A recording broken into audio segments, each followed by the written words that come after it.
चलो अब लिवरेज में 2017 जनरल का क्वेश्चन करेंगे। 10 मार्क्स में आया हुआ क्वेश्चन है और ये अच्छा क्वेश्चन है। इसको तुम वेरी इंपॉर्टेंट अपना कॉपी में क्या लिख सकते हो। मतलब ये क्वेश्चन बना लोगे तो थोड़ा कंसेप्ट और अच्छा हो जाएगा। तो क्वेश्चन पढ़ो। इसमें क्यों बोला हम अच्छा जाएगा, क्योंकि इसमें डिफरेंट टाइप्स ऑफ लिवरेज बोला। डिफरेंट टाइप्स ऑफ लिवरेज मतलब ओएल, एफएल, सीएल सब बनाना है और तुमको ईपीएस भी निकालना है of ABC limited from the following information. Equity share capital दे दिए तुमको 12,000 शेयर्स 10 रुपये करके 1,20,000। रिटेन अर्निंग दे दिए 40,000। 10% डिवेंचर दिए 1,60,000। टर्न ओवर के मतलब क्या होता है? सेल। टर्न ओवर का मतलब क्या होता है बोला? सेल। तो सेल कितने दिए? 12 लाख। फिक्स्ड ऑपरेटिंग कॉस्ट मतलब क्या हो गया तुम्हारा? Fix cost. और वेरिएबल ऑपरेटिंग कॉस्ट रेशियो कितना दिया? 40%। और इनकम टैक्स रेट कितना दिया तुमको? 40%।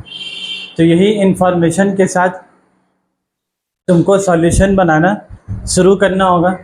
तो देखो, ये सबसे पहले ऊपर में क्या लिखेंगे हम लोग? सबसे पहले टेबल का शुरुआत कहाँ से होता है? सेल में से। भाई अभी तुम पिछला क्वेश्चन छाप रहे हो, बोलो तो सेल कितना? जल्दी करो, इसको साथ साथ चलोगे तब ना। सेल 12 लाख लिखो भाई, जल्दी कॉलम वॉलम बनाओ।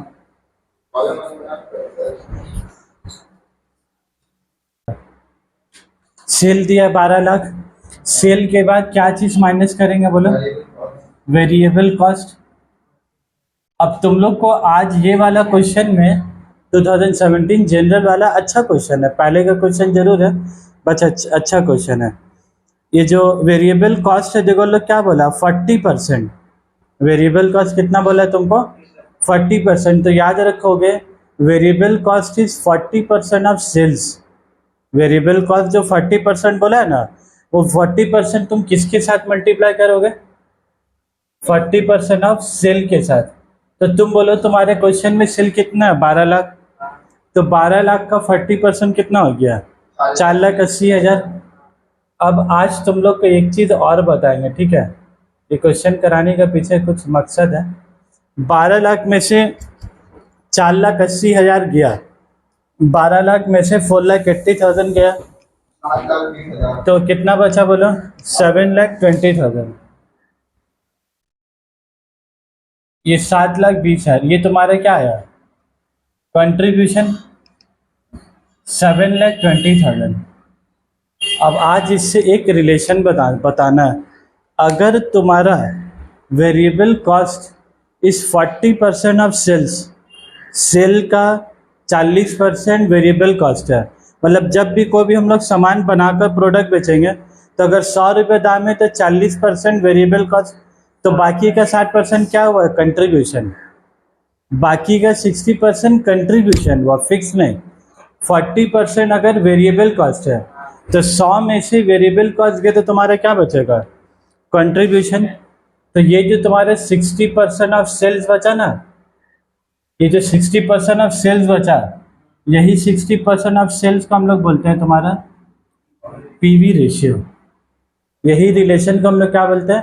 PV ratio.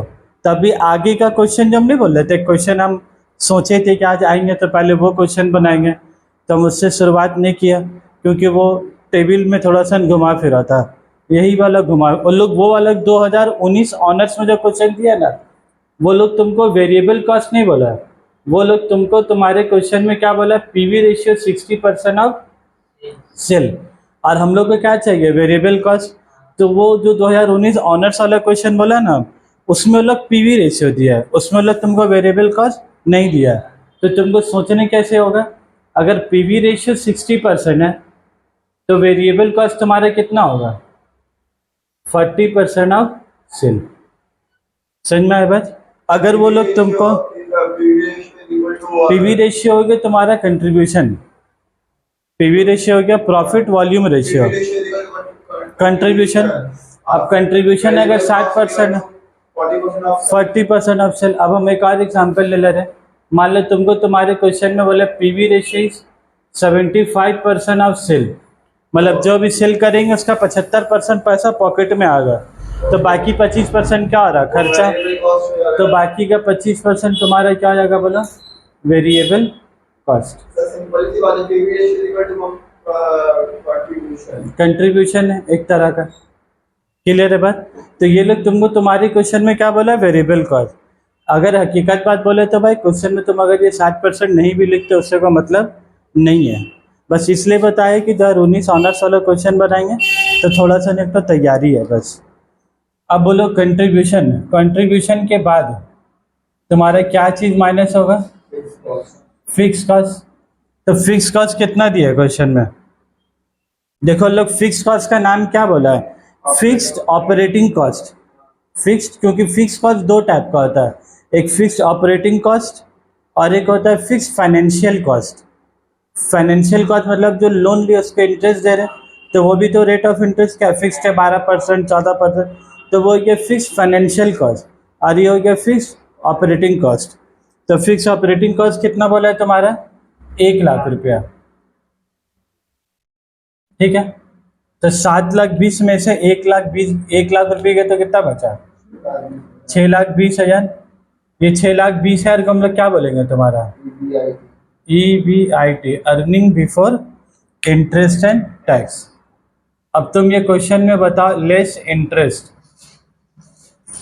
लेस इंटरेस्ट कितना होगा बोले, इंटरेस्ट बता पाओगे, हाँ लास्ट वाला क्वेश्चन बनाए तो इंटरेस्ट एकदम सजा के दिया था, इसमें तुमको इंटरेस्ट नहीं बोला कितना, तुमको बोला 10% डिवेंचर्स इक्वल्स टू ₹1,60,000, तो 1,60,000 इंटरेस्ट नहीं है वो, डिवेंचर उठाया 1,60,000 का, हमको उसको 10% इंटरेस्ट देना है, तो कितना इंटरेस्ट देंगे हम लोग, 10% ऑफ 1,60,000, तो 1,60,000 का 10% कितना हो गया, कितना हो जाएगा तुम्हारा माइनस में, तो 6 लाख 20 में से 1,60,000 है 16,000 गया, तो कितना रुपया बचा बोला था, 6,04,000, 6,04,000, ये 6,04,000 को तुम्हारे क्या बोलेंगे हम लोग, earning before tax, earning before tax. अभी ये क्वेश्चन में तुमको टैक्स दिया है, टैक्स कितना बोला, 40%, तो 40% किसका होगा, 6,04,000 का, तो 6,04,000 इंटू 40% करो, हाँ 2,41,600, 2,41,600, तो 6,04,000 में टैक्स दे दिए सरकार को, तो सरकार को देने के बाद कितना रुपया बचा तुम्हारे पास, बोलो माइनस करके, माइनस नहीं करेगा ना, EBT। अब EBT का बाद ये तुम्हारा क्या बचेगा, EAT, या इसको हम लोग क्या बोलेंगे तुम्हारा प्रॉफिट आफ्टर टैक्स, EBT या तो profit after tax, earning after tax या तो प्रॉफिट आफ्टर टैक्स। ये PAT एक्चुअली EAT से ज़्यादा अच्छा ना, वो पैट पैट का नाम से क्या है फेमस है। अब अर्निंग बिफोर टैक्स दे दिए, क्या इसके बाद तुम्हारा काम तमाम हो गया, इसके बाद क्या चीज़ लेस होगा बोला तो, दो चीज़ लेस होगा, एक होगा प्रेफरेंस डिविडेंड, एक क्या होगा वो, प्रेफरेंस डिविडेंड माइनस होगा, जो तुमको तुम्हारे क्वेश्चन में दिया हुआ नहीं है, एक प्रेफरेंस डिविडेंड माइनस होगा और एक क्या चीज़ माइनस होगा, डिविडेंड डिस्ट्रीब्यूशन टैक्स। देखो तुम्हारे क्वेश्चन में डिविडेंड डिस्ट्रीब्यूशन टैक्स है दिया हुआ है, दूर दूर तक है, डिविडेंड डिस्ट्रीब्यूशन टैक्स नहीं दिया हुआ, तो दोनों में नील कर दोगे, तो यही जो PAT था, ये PAT तुम्हारा क्या बन जाएगा बोलो, EAES, EAES earning available to equity share holder, तो अर्निंग अवेलेबल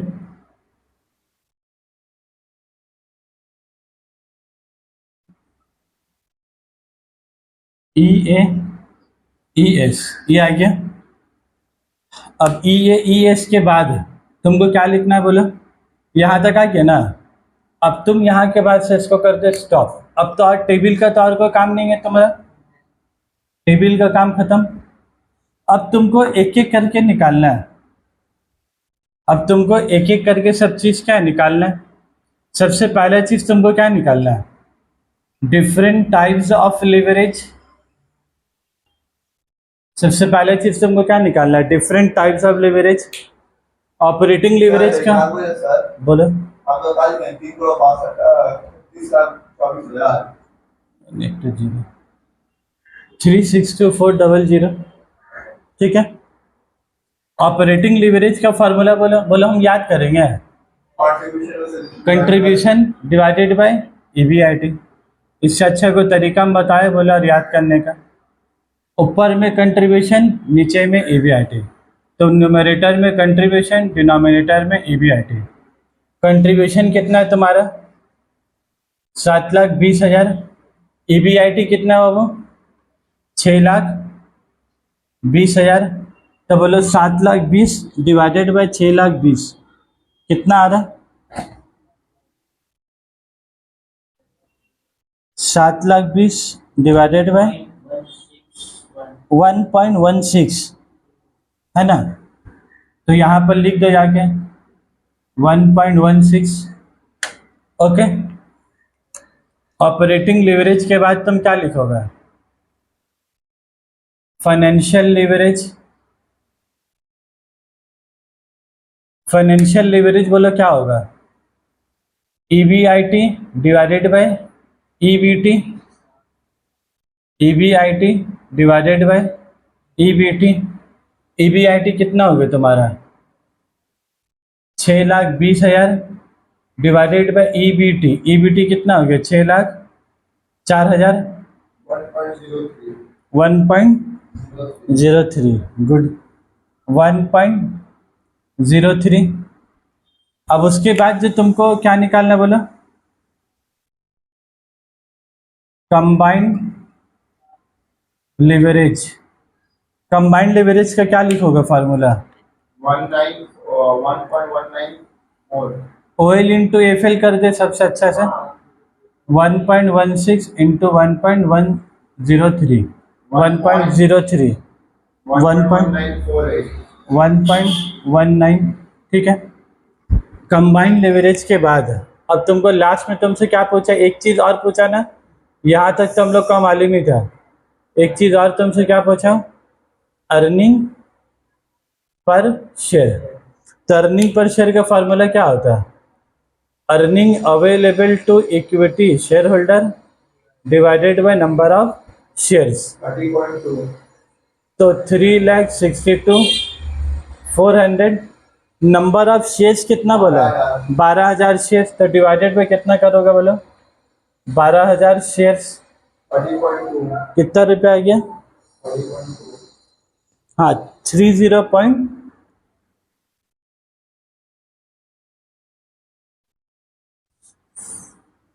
तो अर्निंग पर शेयर मतलब एक शेयर्स कितना रुपया कमा रहा तुम्हारा 30 रुपया 20 पैसा।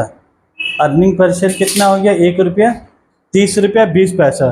तुम क्वेश्चन में देखोगे तो नंबर ऑफ शेयर्स में देखो 12,000 शेयर्स ऑफ रुपीज़ कहीं नीचे लिखा हुआ, तो फेस वैल्यू 10 रुपया, फेस वैल्यू कितना 10 रुपया, लेकिन क्या वो शेयर होल्डर 10 रुपये कमा रहा है कि वो शेयर होल्डर 30.20 कमा रहा है। फेस वैल्यू 10 रुपया है लेकिन हकीकत में वो शेयर होल्डर कितना रुपया कमा रहा है 30.20। अब तुम लोग को इसमें एक तो बात और बता दे, कभी कभी एग्जाम में तुम लोग को बोलेगा what will be the market price of share, ये हो गया अर्निंग प्राइस ऑफ शेयर। अब तुमसे क्या पूछेगा कभी कभी मार्केट प्राइस, एक स्टेप खाली ज़्यादा, जैसे 4 नंबर तक अर्निंग पर शेयर हुआ ना, 5 नंबर तक क्या होगा तुम्हारा मार्केट प्राइस पर शेयर। तो मार्केट प्राइस के लिए निकालने के लिए तुमको एक डेटा और देगा, EPS के अलावा एक डेटा और क्या देगा PE रेशियो, क्या बोलते हैं उसको हम लोग PE रेशियो, PV रेशियो नहीं PE, P#E, उसको हम लोग बोलते हैं प्राइस अर्निंग रेशियो। ये जैसा हो गया प्रॉफिट वॉल्यूम रेशियो, उसमें वो लोग क्या देगा तुमको PE रेशियो। पी रेशियो में लोग क्या होता है ये देगा, पीई रेशियो, ये ऐसे टाइम्स होता है। पी रेशियो कैसे होता है तुम्हारा, नंबर ऑफ टाइम्स में, तो ये तुमको दे देगा, ये दे देगा, ये तुमको निकालने का तरीका नहीं होता, ठीक है, ये तुमको तुम्हारे क्वेश्चन में दिया हुआ होगा।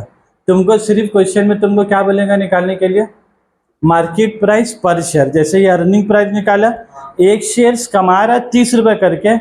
अब ये लोग क्वेश्चन में क्या पूछता है कि अगर इसको मार्केट में इसका कीमत कितना, शेयर होल्डर कमा रहा 30 रुपया, लेकिन ये लोग पूछता है मार्केट में इसका कीमत कितना है, तो इसको करना होता है EPS multiplied by P ratio, EPS multiplied by P ratio. तो EPS हो गया तुम्हारा 30.20 और ये कितना हो गया तुम्हारा 5 टाइम्स, तो बोलो तो कितना हो रहा है 30.20 इंटू 5 टाइम्स, जब हुआ था कितना, इंटू 5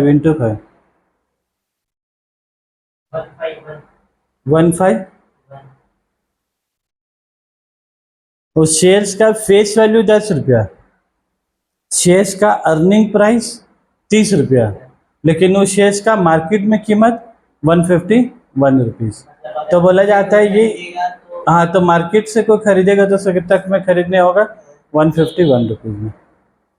और बोला जाता है ऐसे, ये पी रेशियो जितना ज़्यादा होगा मार्केट प्राइस तुम्हारा उतने ज़्यादा होगा, क्योंकि ये अगर 7 गुना है तो इंटू 7 होगा तो यार ज़्यादा होगा, ये इंटू 10 गुना होता तो इंटू 10 करते तो कितना होता 300 रुपया आता। तो ये जितना ज़्यादा होता है पी रेशियो और मार्केट प्राइस उसका उतना ही ज़्यादा होता है। ये जो चीज़ हम सिखाया फाइनेंशियल रिपोर्टिंग बोलकर सब्जेक्ट, उसमें रेशियो एनालिसिस बोलकर चैप्टर है, वो रेशियो एनालिसिस में चीज़ तो तुम लोग को काम देगा, ठीक है। इसी के साथ क्वेश्चन में जो जो चीज़ बताना था सारा चीज़ बता दिए तुम लोग को।